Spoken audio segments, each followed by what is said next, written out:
사람이 사람과 사람의 관계 속에서 가장 어려운 게 뭐냐 그러면은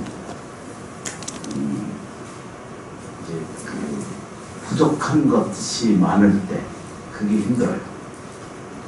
요즘 말로는 재정이 결핍이 되면 생활에 아주 제일 고통을 받다. 먹고 사는 게 먼저 문제거든요. 그래서 제일 문제가 이제 힘들어. 그래서 어른 스님들이 젊은 사람한테, 아들이나 손녀들한테 묻대. 네가 가난한 걸 무서워서 무서운 걸 모르지, 이렇게 묻거든요. 어른들이 다 물어요. 가난이 무서운 줄 모르니까 아시잖아요. 그 사람이 다 두려워하고 무서워하는 대상이 뭐냐면 물질을 무서워하는 거예요.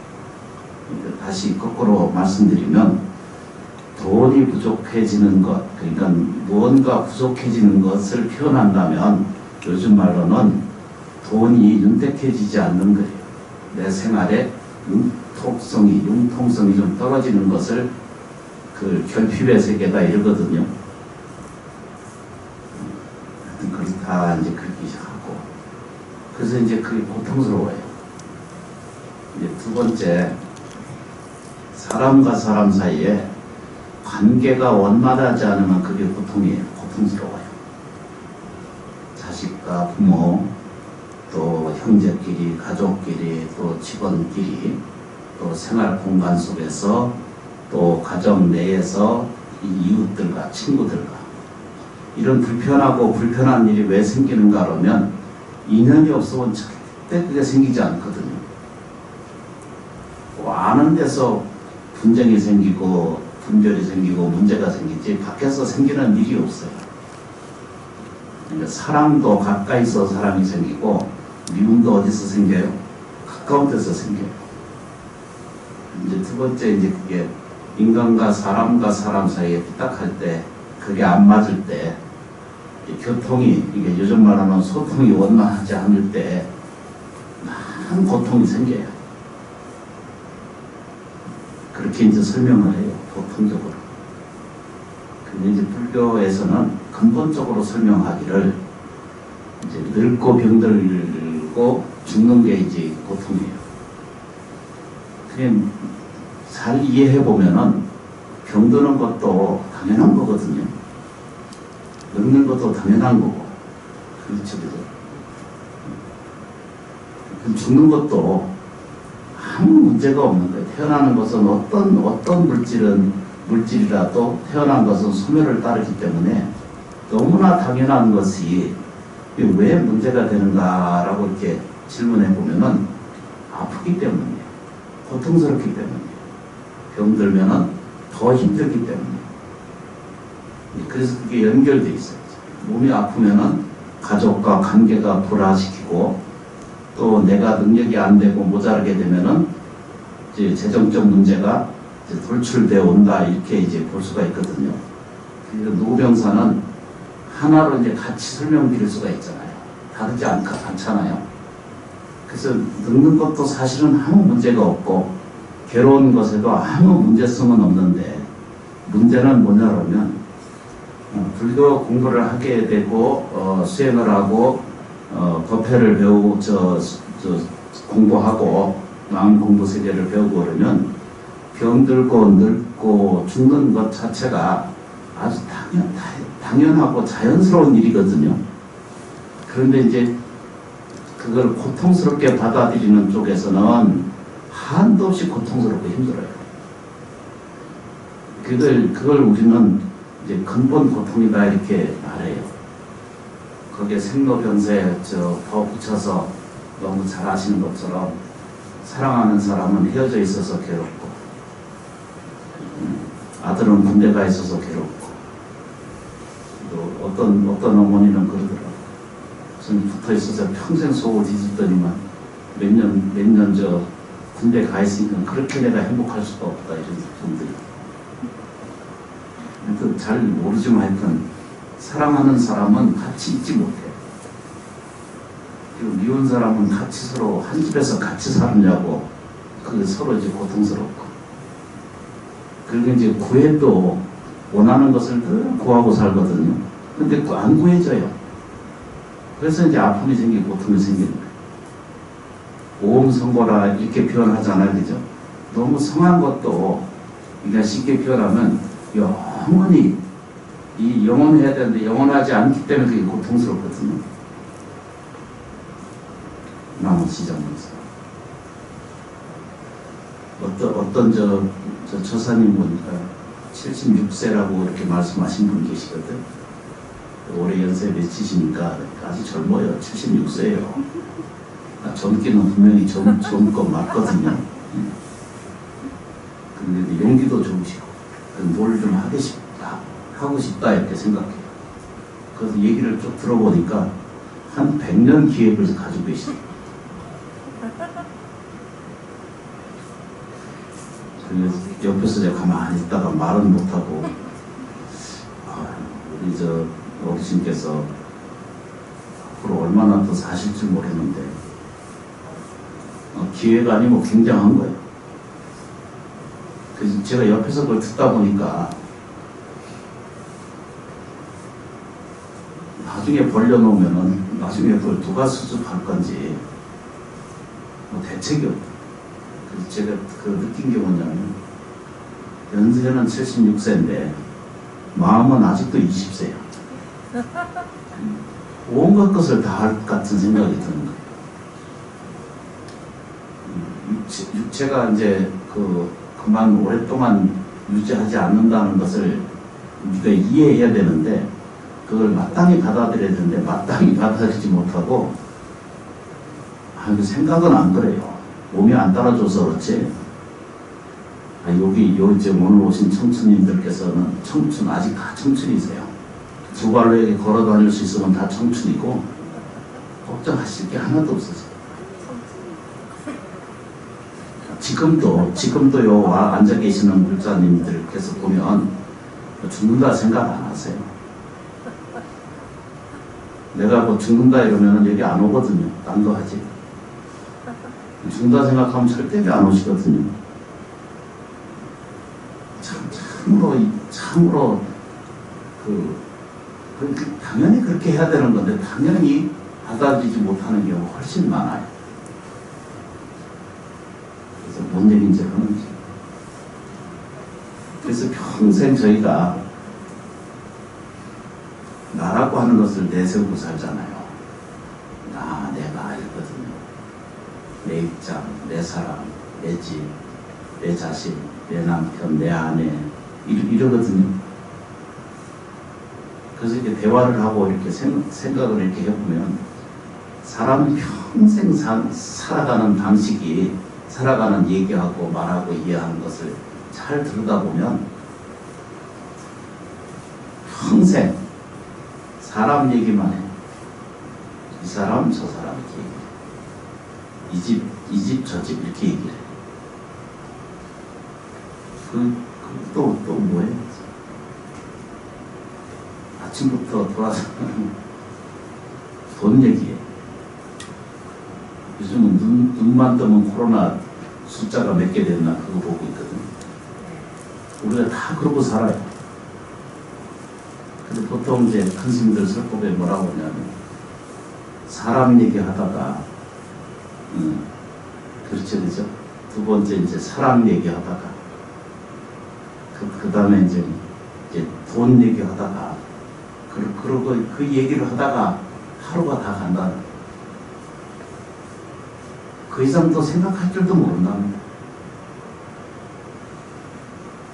그래서 이제 부처님이 이제 그 말씀하신 바는 중생이라고 하는 것이 우리들을 일러서 중생이라고 그러잖아요. 그죠? 그게 중생이라고 하는 말은 몸뚱아리를 포함해가지고 내가 몸뚱아리를 가지고 있으면서 정신력도 있고 또 마음세계도 가지고 있고 또 이렇게 감정도 가지고 있고 느낌도 있으시잖아요. 이렇게 가지고 있으면서도 또 꿈속에 있을 때도 그것도 나고 나라는 게 그렇다고 그래요. 꿈을 깼을 때도 나요. 옛날식 용어로는 그걸 몽하라 이렇게 표현하고 있거든요. 우리가 사는 것을 인식한다 이렇게 의식아 이렇게 표현하거든요. 살아있는 이 의식아 중에 있거든요.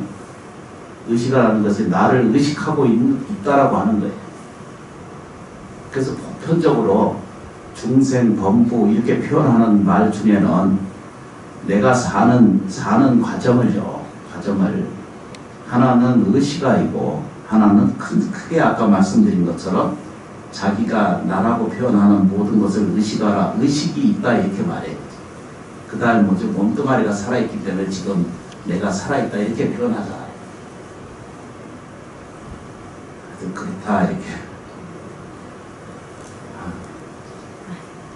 열심히 시간 엄청나게 지나갔는데 5분이 지났어. 이 일을 어떻게 하면 좋을지.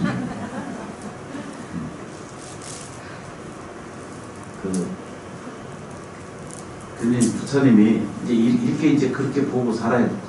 그래서 사람이 일으키는 그 가운데 작용 속에 몸뚱아리 작용도 살아있고 또 의식, 그러니까 생각하고 말하고 이해하고 이렇게 느끼는 이런 모든 것들을 의식아라고 이렇게 표현해요. 그래서 불교에서는 그걸 전체적으로 표현해서 처음부터 끝까지 이것은 마음세계다 이렇게 이제 표현을 한 적이 있어요. 그렇게 해요. 보편적으로. 그래서 마음이 일체 유심조다 이렇게 말하잖아요. 유심소연이다 이렇게 말하는 것은 아까 말씀드려서 몸뚱아리도 포함되고 자꾸 아니다라고 얘기를 하거든요. 마음만이 으뜸이고 몸뚱아리는 이건 하자는 것이다 이렇게 보잖아요. 그렇지 않아요. 우리 몸뚱아리 안에 세포 하나하나 먼저도 말씀드렸잖아요. 분리하고 또 분리해도 그 안에도 거기다 불성이 들어있고요. 우리 생각에도 거기 불성이 있고 우리들의 말 속에도 그게 불성이 있고 우리 행동 양식에도 다 불성이 계시거든요. 그냥 표현하자면. 그런데 이제 우리가 이해하는 것은 왜 아까 설명 말씀드린 것처럼 병드는 것도 당연하기 때문에 고통스럽지 않아야 되거든요. 근데 그걸 고통스럽게 받아들이는 입장에는 왜 그렇게 있는가라고 선생님들이 설법할 때는 뭐라고 표현하면 아집이 있기 때문이다 이렇게 표현해요. 내가 나라고 하는 것을 너무 강하게 가지고 있기 때문에 내가 병들었지 하는 이 생각, 내 인생은 실패됐지 이렇게 생각하는 거, 내 인생은 아프지 이러고 나는 우울하지 이러고 나는 고통스럽지 이러고 내 인생은 어둡지 이렇게 생각해요. 그래서 이것을 작용하는 것이 누가 있냐면 몸뚱아리에서도 하지만 역시 이것을 의식아, 내가 인식하고 느껴지고 말하고 이해하는 모든 과정을 의식아 이렇게 표현해요. 외울 것도 하나도 없어요. 그냥 그러거나 말거나 거기다 있기 때문에. 그런데 이제 불보살님의 설법은 거기에다가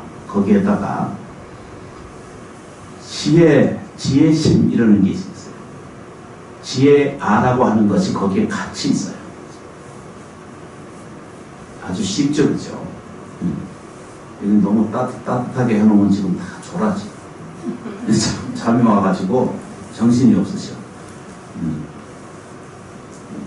눈 보면 다 아주 꿈뻑꿈뻑하고 지금. 그러니까 너무 쉬운 거 같잖아요. 그죠? 그런데 오늘 이 자리에 저하고 불자님들하고 같이 앉아서 진리를 얘기하는 거거든요. 부처님 법을 얘기하고. 그러니까 정말로 사람이 살아야 될 가르침과 내가 무엇을 의지해야 될 수 있는 것인지 내가 앞으로 어떻게 내 삶의 생명의 문제를 어떻게 열 것인가 하는 이런 질문이거든요. 서로. 그런 과정 안에서 앞으로 들다 보면 무엇이 중요한가라고 이렇게 이야기를 설명을 하면 처음으로 다시 가면 몸뚱아리가 있어요. 이게 나예요. 그리고 지금 내가 생각하고 이해하고 말하고 행동량으로 가지는 탐진치 의식을 가지고 있는 것을 이걸 뭐라고 해야 되죠? 의식, 이렇게 나. 내가 있어요. 그래서 이게 자꾸 구분을 해. 자꾸 분별을 해. 그래서 이제 부처님 이제 불보살님의 가르침의 내용은 뭐냐면 그렇게 육체아가 있고, 그렇죠. 절대 무시되거나 차별될 대상이 아니거든요. 육체에도. 육체에다가 거기다가 의시가 이거 있고, 그런데 거기에 반드시 뭐죠? 지혜라고 하는 내가 거기 같이 스며져 있어요. 그건 머리카락에서부터 내 안에 살아가는 과정 안에서 세포 하나하나까지, 또 그 다음에 내가 만나고 이해하고 하는 모든 물질이잖아요. 우리는 허건한 물질 속에 살고 있고 물질을 만지고 살고 있거든요. 근데 정말로 그 물질을 사랑하고 그 물질을 아끼고 그 물질을 뭐죠? 물질답게, 그러니까 쓰임새가 될 만한 것에 존중과 사랑을 같이 하면, 아까 거꾸로 얘기하면 무엇 때문에 결핍이 생기는가를 잘 살펴보면 재정적 결핍이 가장 사람을 힘들게 한다 그러잖아요. 그죠? 근데 그 재정적 결핍이라는 게 물질이잖아요. 그죠? 그걸 표현하면 요즘은 그 대표가 그게 이제 돈이잖아요. 그러니까 돈이 내 편에 있어야 돼. 쉽게 표현하면. 제가 이거 돈 얘기하면 또 바로 비난 소리 올라옵니다. 스님이 무슨 돈 얘기를 해. 그 분별망상이 아무 소용없어요. 그런데 도사 아니라 도사 할아비가 와도 버스 타야 되고요. 기름 넣어야 되고요. 보일러 불 떼야 됩니다. 나무라도 떼야 살지. 그걸 가난한 세계를 안 살아본 사람은 절대 모릅니다. 요즘 일찍 출가한 사람들은 다 대접받고 수행하고 행자 시작하거든요. 우리 어렸을 때는 그런 게 없어요. 이게 옛날 얘기를 하면 그걸 요즘 말로 라떼 세대.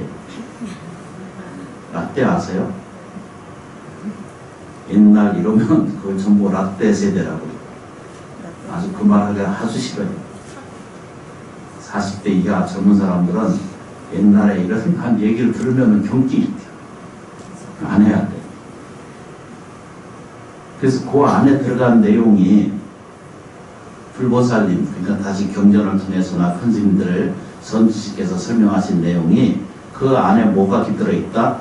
지혜아가 같이 깃들어 있다는 거예요.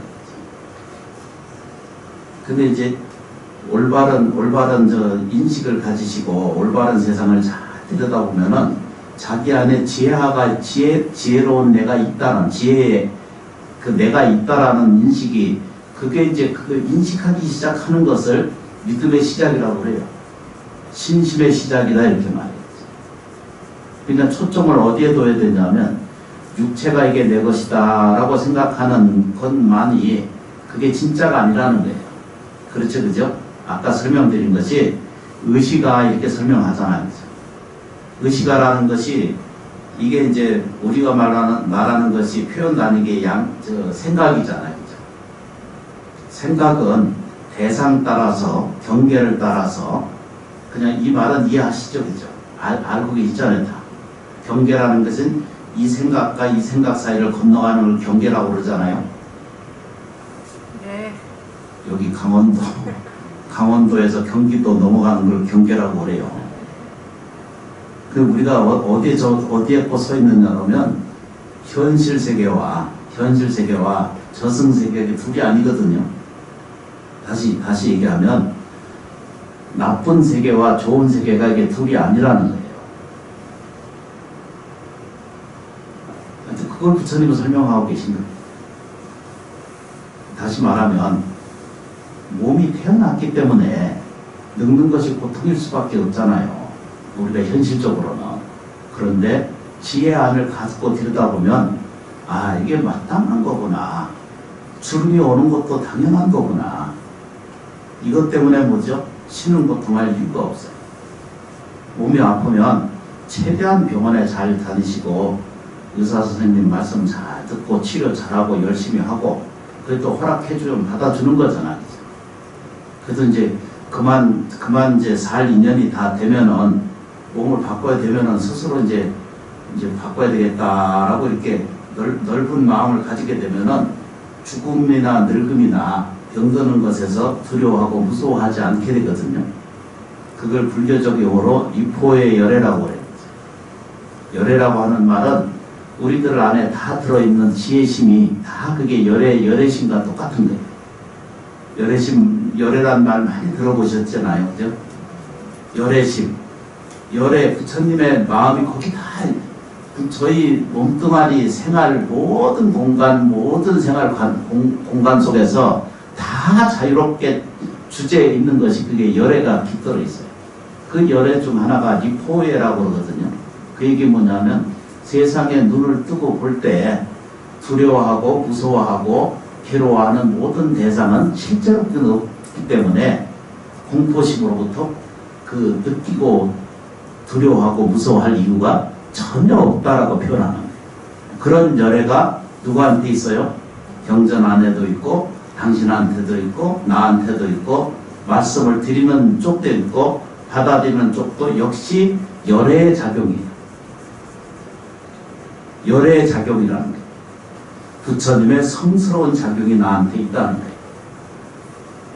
중생의 눈으로 보면 거울을 들여다보면 이 얼굴이 계속 늙어서 추하잖아, 그죠?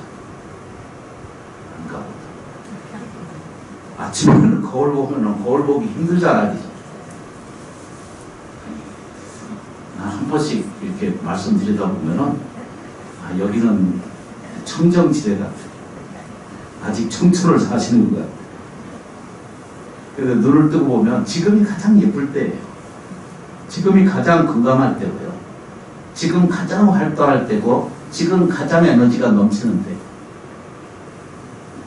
그보다 이제 일상생활의 생활식은 살다 보면은 인가의 적용을 받기 때문에 업력과 인과를 적용을 받기 때문에 업이 조금씩 쌓일 수가 있어요. 어떤 업? 좋지 않은 업이 조금씩 쌓일 수가 있어요. 기도하고 염불하고 그렇죠, 그죠? 공양하고 보시하고 예경하는 이런 과정은 공덕을 쌓아요. 마음의 공덕이 우리한테 생겨요. 그러려면 어떻게 해야 돼요? 나한테 지혜아가 있다는 거예요. 육체아가 있고 그러니까 이게 인상, 중생상, 수자상 이러잖아, 그죠? 참 없다 이러잖아, 그죠? 없는 건 아니에요. 있잖아, 지금. 꼬집어 봐요. 아픈가 안 아픈가. 꼬집어서 안 아프면 그게 문제가 되는 거예요. 손 말고 발바닥은 눌러보면 안 아플 때가 한 번씩 있거든요. 너무 지장 못써.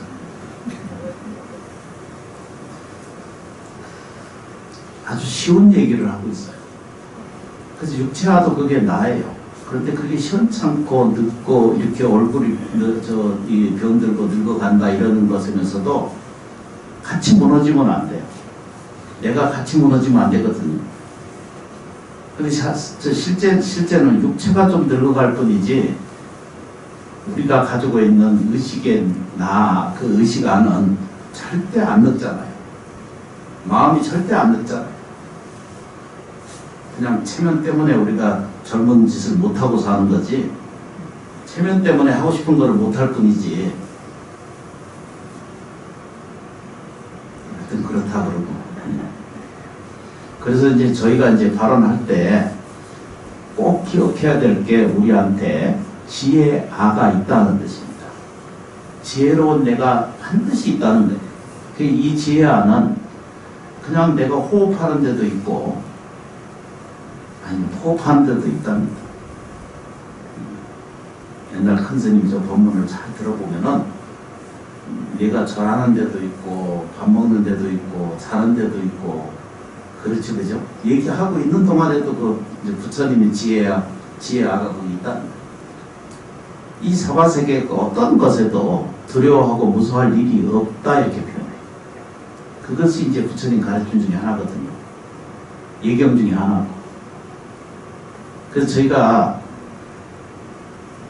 누누이 말씀드린 것처럼 삶을 보다 나한테 만족된 상태로 유지하기 위해서 절에 다니시는 거거든요. 아니, 독 지으려고 하는 것도 맞는 일 중에 하나예요.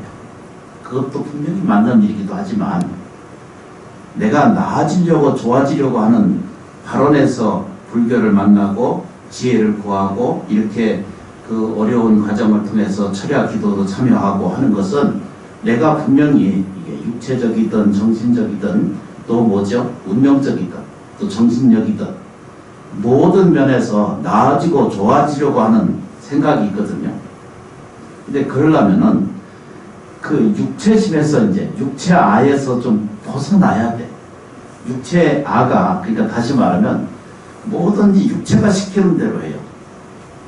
저도 잘 안 되는 것 중에 하나가 먹는 거. 그 제멋대로 잘 안 돼요. 먹지 말아야지 하는데도 가서 먹고 앉았거든요. 아, 그 희망한 일이야. 운동해야지 이러는데 그 몸뚱아리는 싫다고 안 하거든요. 제가 해보니까 그렇더라고요. 오늘은 꼭 30분 시간 걸어야지 그러면서 안 걸어. 이불 속에 더 편하다 이러면서 안 나와. 그게 저도 그러고 있는데 일반적인 애착과 그 아집이 거기 자기한테 깃들어 붙어서 안 나옵니다. 이건 누가 주인이 돼서 지금 몸뚱아리가 주인이 돼가지고 의식화가 거기서 흔들려. 육체가 시키는 대로 해줘. 그래서 이제 그런 것에 이제 의식화라고 하는, 그러니까 우리가 가지고 있는 의식 세계가 늘 왔다 갔다 해. 한순간도 머물러지지 않아요. 생각이 대상으로 일어나고 관계로 일어나고 또 그렇죠. 경계 사이에서 자꾸 왔다 갔다 해. 어떤 걸 믿어야 될지, 어떤 걸 말해야 될지, 어떤 걸 이해할지 구분이 안 돼요. 그건 누구한테 탓하는 것이 아니라 생긴 게 그렇게 생겼어요. 누굴 탓할 게 하나도 없으세요. 그게 우리가 얘기하는 것이 그거예요. 그러니까 누굴 탓할 게 하나도 없어. 어떤 사람 저 잘못하는 걸 보거나 잘못 행동하거나 잘못하는 것은 몰라서 그러는 거예요. 소리 지르고 악을 쓰는 것은 좀 아프기 때문에. 그냥 저 사람은 아픈 상태구나라고 느껴지시죠. 이걸 이제 지혜 안으로 이제 자기한테 같이 들어있거든요. 그래서 이제 그게 이제 오게 하려면, 이제 자기가 아까 말씀드린 것처럼 결핍이 왜 오는가를 들여다보니까 나한테 인생사 쪽에 결핍이 그게 아픔이고 고통이라고 그러잖아, 그죠? 돈 먹고 돈이 부족하기 때문에, 결핍 때문에 힘든 거거든요. 사업이라든가 일이라든가 생활이라든가 제대로 넉넉하지 않고 공급이 이루어지고 있지 않다는 것은 다 아픔이고 고통이잖아요. 약간 나만 그런가 봐. 저만 그런 것 같아요. 그러신데, 그래서 이제 그게 이제 그 결핍을 없애려고 하면 그 결핍에 매달려 있는 의식화에서 벗어나야 돼. 내가 없구나, 모자르구나, 부족하구나 이렇게 생각하거든요. 근데 절대 부족한 것이 없어요. 부족하지 없거든요. 자식도 자기가 이렇게 딘다 보면은 자기 눈에는 다 옛날 문헌에 보면은 그 부모가 80이 됐는데도 60된 아들을 위해서 걱정하고 근심한다고 그러거든. 그리고 위증을 해. 아들을 위해서 거짓말을 하는 거예요. 위증한다 이러거든요. 거짓 위증을 해요. 그게 부모거든요. 나머지 잘못했습니다. 그게 부모예요. 그게 인지상정이 그렇다는 뜻입니다. 그런데 이제 그 부모 입장에서 60된 자식이 안타깝고 불편하고 힘들잖아요. 그죠? 이게 크든 적든. 근데 그것을 이 80된 부모가 계속 그것을 가슴 아프고 끌어안고 앉아서 그 자식을 걱정하고 있으면 이상하니 많지, 그 부모가 이걸 믿어주지 못하고 60이 돼도 깨어날 때가 온다 이렇게 보면 되거든요. 아직 미생이야. 아직 깨어나지 않기 때문에 그 괴로움이 반복적으로 할 뿐이거든요. 업력이 아직도 작용하고 있으신 거거든요. 그래서 그걸 벗어나게 하려면 내가 80된 부모다 이런 생각이 들면은 그거를 절대 나쁘게 보지 말고 좋게 보기 시작해. 천하 없는 일이 있어도 내 아들은 편안하고 완전할 것이다. 이렇게 보시고 또 내 딸은 원만하고 완전해서 행복한 삶을 반드시 구가하고 잘 사니까 그래서 고맙습니다. 그러고 거기다가 조금만 기도하면서 감사함을 좀 나눠주시면 돼요. 그 지금 하고 계시는 게 오늘 네 번째거든요. 감노 감정을 하는 이유가 감노 감정이거든요. 이거는 저 지장경청 하는데 안해복에 들어있는 내용이에요. 저희가 이렇게 하는 것은 나쁜 아까 말씀드린 육체의 고통도 씻겠지만 육체의 아픔도 씻어내지만 아까 설명드리는 누구라고 그래요? 그죠? 의식아가 자기가 온전하지 않은 거예요. 분별하고 있고 차별하고 있고 이 차별한다는 것이 남만 차별하는 게 아니라 사람이 많은 사람들이 자기 자신도 차별을 해. 자기 비하하고 있는 거, 자기 모자랐다고 생각하는 거, 나는 영원히 중생이다 생각하는 거예요. 그게 다 자기 차별이거든요. 부처님은 이걸 아주 공통적으로 설명하셨어요. 아무리 시원찮은 사람도 거기에도 불성이 깃들어 있다는 거예요. 그 불보살님이 이제 기도가 완전해 가시는 과정 속에 있으신 분들은 이것도 고맙고 감사하구나 이렇게 받아들이고 아직 좀 덜 익으신 분들은 뭐라고 그래야 돼요? 이것도 짜증나고 이것도 화난다. 이것도 불평이고 저것도 불평이다. 이 법당에서 기도하고 집에 가서도 아직도 불평불만이 나한테 있으면 저 정현 선생님 얘기가 내가 짜증이 들고 화가 자꾸 부럭부럭 끌어올라오리고 또 뭐라 그래 그죠? 불평불만심이 나한테 자꾸 끌어일으키는 과정을 겪으면 어떻게 되신다고? 아직 내가 미진한 거구나. 아직 내가 밝아지지 않았구나. 내가 아직 그런 면에서는 조금 덜 닿아 있구나. 이렇게 느끼고 얼른 그걸 알아차리셔야 돼요. 이게 아까 말씀드리는 뭐라고 그래야 되죠? 의식 아의 경계 속에 있어요. 우리는 항상 그 경계 속에 있거든요. 딱 어떤 상황이나 대상이 딱 일어나면 누가 한마디 딱 하면 그게 분별이 아주 초고속 아주 큰 대형 그 컴퓨터보다 더 빠르게 작용하는 게 우리 뇌의 작용이거든요.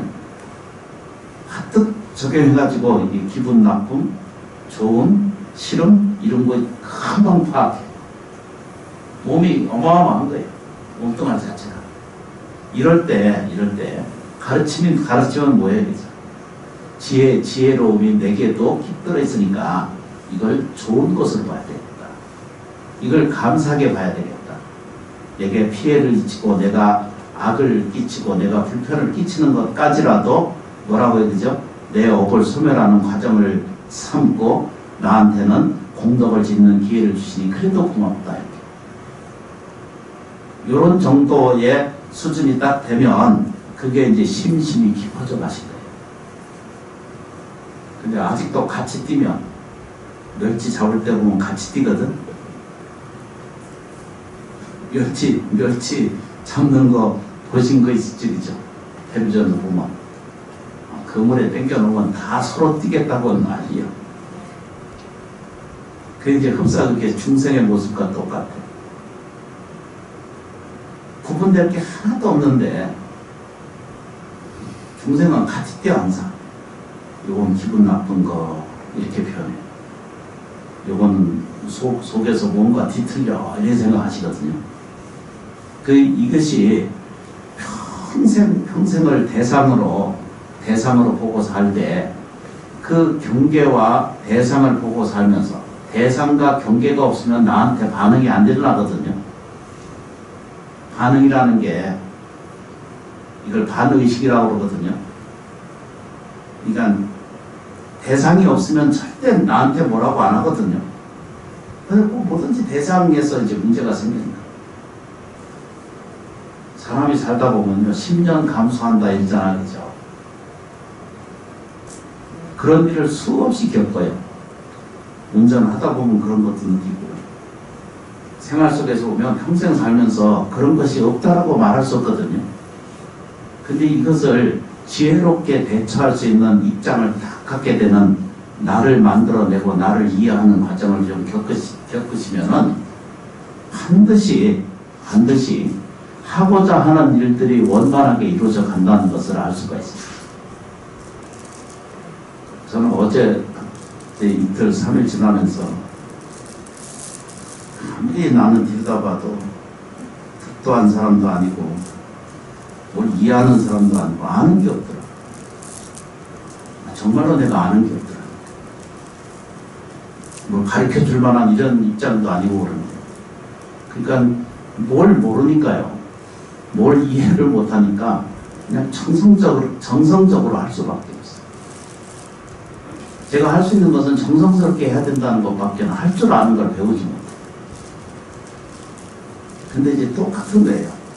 연구를 할 때도 난 정성스럽게 다해서 하고, 업문할 때도 열을 다해서 하고, 그렇죠.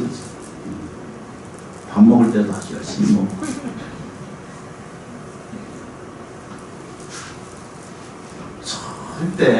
절대 비천한 세계가 없어요. 나빠지는 세계가 생기지 않는 거예요. 그 생기는 것은 내 눈에 결핍이 생기고 가난이 생기고 병이 생기고 불행이 생기는 것은 내 분별심이에요. 내 뭐죠? 의식화가 거꾸로 나를 지배하는 거예요. 그래서 가난해지고 그래서 불행해지고 그래서 아프고 그래서 힘들어지고 괴로워지는 거거든요.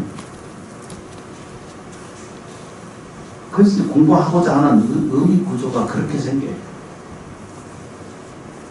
아주 쉽죠, 그죠? 이 건노 감정을 하는 것은 형식으로만 빌어요.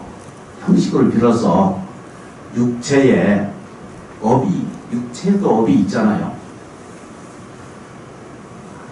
먹은 대로 가잖아요, 먹은 대로. 전 제가 그걸 체험해보니까 알잖아요. 아무거나 먹으면 난리가 납니다.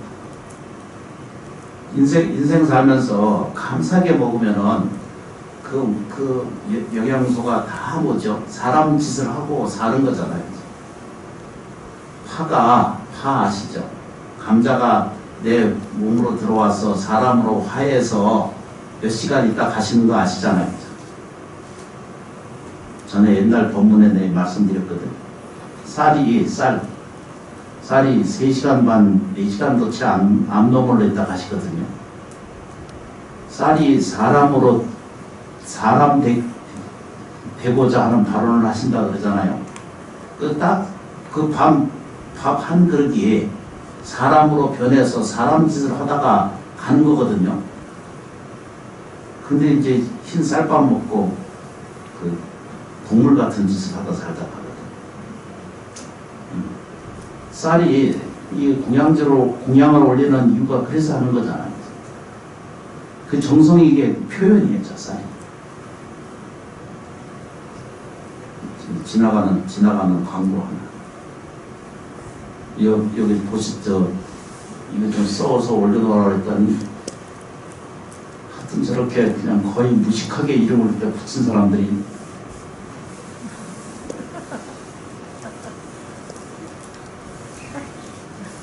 이게 매력적인 게 없어. 이쁘게 표정 붙여서 조그맣게 불리면 되는데 근데 이름 붙여놓은 불자님들이 그게 또 좋다네. 이름 크게 붙여놨다. 그래서 그 공양 받고 예경을 해서 이게 하라는 이야기 하고 싶지 않거든요. 그런데 공덕이 돼요. 쌀 한 대를 올리는 공양인데 이거 10kg짜리 20kg짜리 하나만 이 영유아 태령 그 자살지령 사고지령 공양 예경하시는 그 가족에게 저 이름 좀 크게 좀 올리지 말고 좀 적게. 그래서 안 붙여도 알아, 안 붙여도. 그래서 이게 보면은 나중에 이제 조그만 거 하나 붙여놓잖아요, 그죠? 그 뭐라 하는 줄 알아? 저 집은 저렇게 크게 붙였는데 왜 우리 집은 이렇게 쬐끔하냐고. 희한한 세계, 희한한 세계. 절에서 뭘 가르쳐야겠죠? 첫째, 집착하지 말자. 두 번째, 분별하지 말자. 세 번째, 차별하지 말자 이러거든. 늘상 말씀드린 것처럼 정성스럽게 부처님께 쌀 공양 올리는 것은 내 운명을 좋게 하는 것을 내가 어렸을 때 체험했어요. 이 공양물들을 이 주변에 철원읍이나 동성읍에 돕고 노인들이 더러 계시거든요. 연탄 사용하시는 데가. 그래서 그거를 살면서 지금 2년째인가 지금 못하고 있었거든요. 올해 좀 심심을 내서 부자님들이 조금씩 공양 짓는데 어디다 갖다 줬는데 잘 쓰나 안 쓰나, 잘 먹었나 안 먹었나 이런 거 찾지 마시고 보시 하는데 그 공동력이 있어. 한숟가락 하시면 돼. 지금 뭔 얘기를 합니다. 여기 좀 보세요. 감도 감정은 다시 말씀드리면 몸의 고통이 반드시 씻어집니다. 심심이 아니면, 믿는 마음이 아니면 혜택이 안 일어나요. 그래서 제발 마음으로부터 가슴이 딱 열려서 내 모든 고통이 없어져 가는 곳이구나 라고 이렇게 생각하셔야 돼요. 두 번째 것이 아까 말씀드렸죠. 의식아라고 하는 게 있거든요.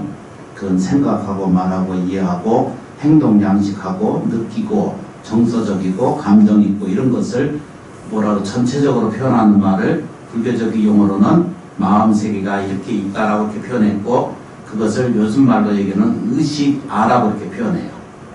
이 의식아에 잘못 생각하고 잘못 말하고 잘못 행동 양식을 했던 탐진치 삼독심이 그것이 씻어지기를 발언해서 이 공양 예를 올리는 거거든요. 그래서 정성스럽게 하시면 이 질문에 답이 생겨요. 아무리 어려운 세상에 있어도 저는 저 사바세계 일체 모든 물질과 모든 저 천계 우주 삼라 만상의 모든 것과 나와 분리성을 나는 찾을 수가 없거든요. 분리되어 있지 않아요. 혼자 존재해 있는 그 어떤 것도 세상에 없어요. 평생 것을 주장해도 나라는 것이 평생 찾아도 찾아질 뿐만 아니라 실제를 이해할 수가 없어요. 그러려면은 어떤 것에 무엇을 찾는 것은 그만두고 지나간 것에도 매달리지 말고 미래세의 걱정 근심도 받아들이지 말고 오직 지금 충실하시면 돼요. 이것도 감사하구나, 저것도 감사하구나, 올 일도 감사하구나, 지나가는 것도 감사하구나. 그리고 내가 지금 감사해야 돼. 내가 괜찮아야 돼. 내가 느낌이 깊이 안으로 들어오셔야 돼. 괜찮으시죠? 네. 한 분만. 다시. 참으로 고맙고 감사합니다. 저 뒤에 누가 크게 써서 붙여놨네. 저는 아주 잘 붙여놓은 것 같은데.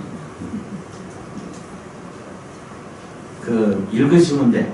집에 가셔도 자기가 이쁘게 큰 글자에다 써서 붙이고 집에서 매일 연습을 하세요. 그거밖에 없어요. 읽으시면 돼. 뭐라고 얘기죠? 따라 읽으시면 돼. 나는 복 있는 사람이다. 나는 복 있는 사람이다. 복 없는 사람 하고 싶어요? 복 있는 사람 하고 싶어요? 복 있는 사람이다. 진리가 딱 요거예요. 더 많이 어디 가서 수학적이고 물리적으로 매일 해봤자 소용없어요. 다시 따라하겠습니다. 나는 복 있는 사람이다. 나는 복 있는 사람이다. 나는 행복한 사람이다. 나는 행복한 사람이다. 나는 건강한 사람이다. 나는 건강한 사람이다. 나는 지금 좋아지고 있다. 나는 지금 좋아지고 있다. 나의 운명은 지금도 좋아지고 있다. 지금도 좋아지고 있다. 이게 핵심이에요. 중생은 그죠?